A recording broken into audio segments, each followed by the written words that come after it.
Now, our first negative point is in some areas around Sri Lanka, you have relatively, let's say, aggressive tuk-tuk drivers, especially if you're in the tourist areas. You are not able to walk around freely because basically every, let's say, 5 to 10 meters you are approached by a tuk-tuk driver, which kind of disturbs the experience of the place. Now, this has been very extreme, I would say, in 3 places so far for us, which would have been Sigiriya, Hikkaduwa and Unawatuna. Those 3 areas we experienced a lot more tuk-tuk drivers, and we just, we just want to walk around and see the place for ourselves without justifying every 10 meters why we don't want to get into a tuk-tuk. Now, if you go to a touristy area or an attraction, for example, whether that's the Lotus Tower in Colombo or the Gampola Tower in the center of the country or the Sigiriya Lion Rock, for example, tourists are going to be paying and asked to pay significantly more than any of the locals. Now, this is literally the first country that we've ever visited where that is the case.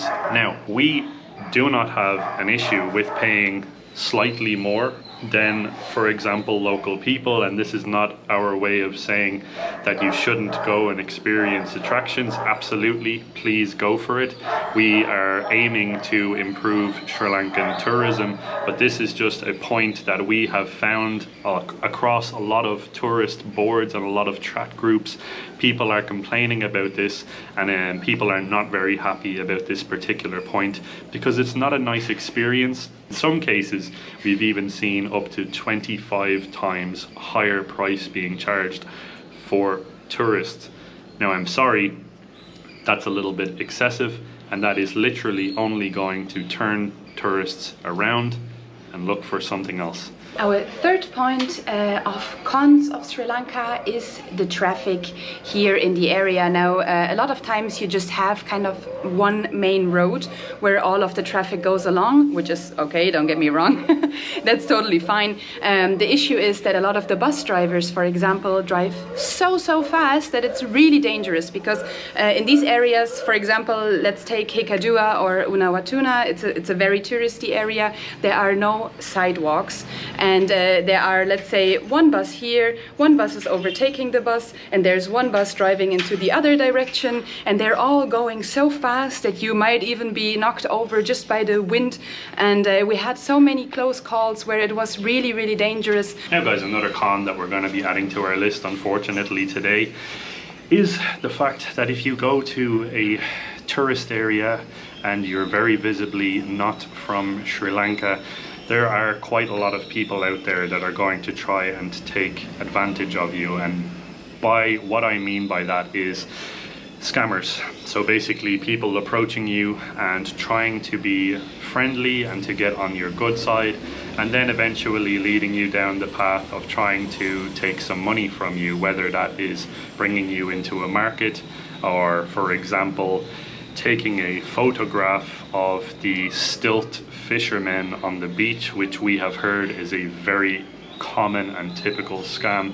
Especially down here in the south of Sri Lanka, you have these traditional fishermen that will be sitting out, and basically they are props where you come along, you think that it's something unique, you take a picture, and then all of a sudden you can be surrounded by multiple people that are going to be asking you for a significant amount of money.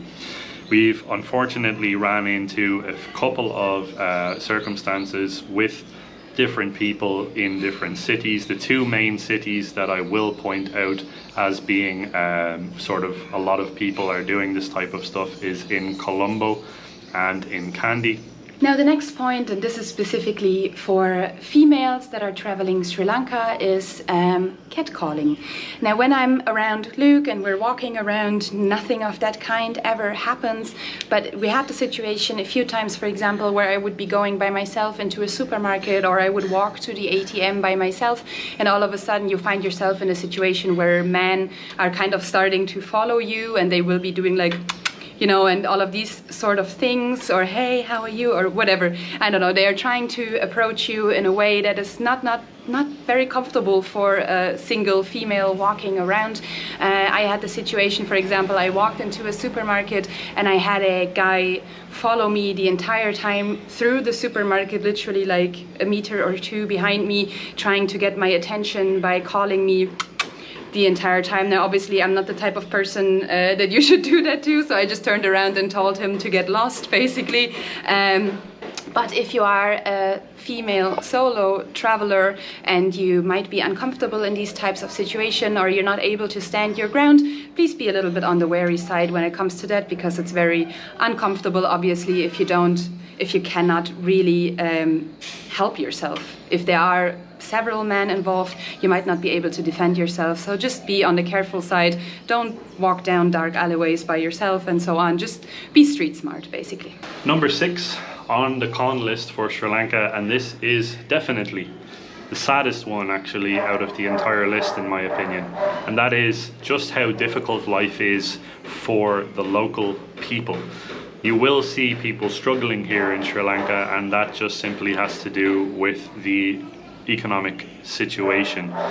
Unfortunately, there's a lot of very silly people that are doing a lot of very silly things. I'm not going to dive into too much detail with that, but the economy in Sri Lanka is in total wreck.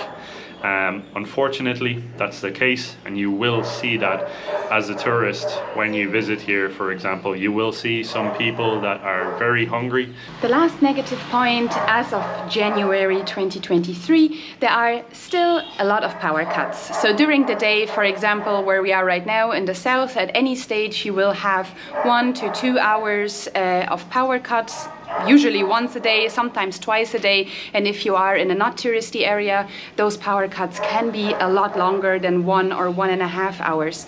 Now, I don't think we ever talked about this, but YouTube as of right now is not our main source of income, which means that we are still working online. We are freelancing pretty much every single day, and we are very, very reliant and dependent on Wi-Fi and electricity. So for example, if I have a Zoom meeting with a customer of mine and then accidentally it falls exactly into the power cut time, yeah, there's nothing really that you can do. The majority of accommodations don't have generators. Now, if you're going to more expensive areas, more expensive accommodations, they will usually have a generator. If you're trying to live a little bit more on the budget side, that means that you are just completely cut off of Wi-Fi and cut off of electricity, which makes it basically impossible to work online.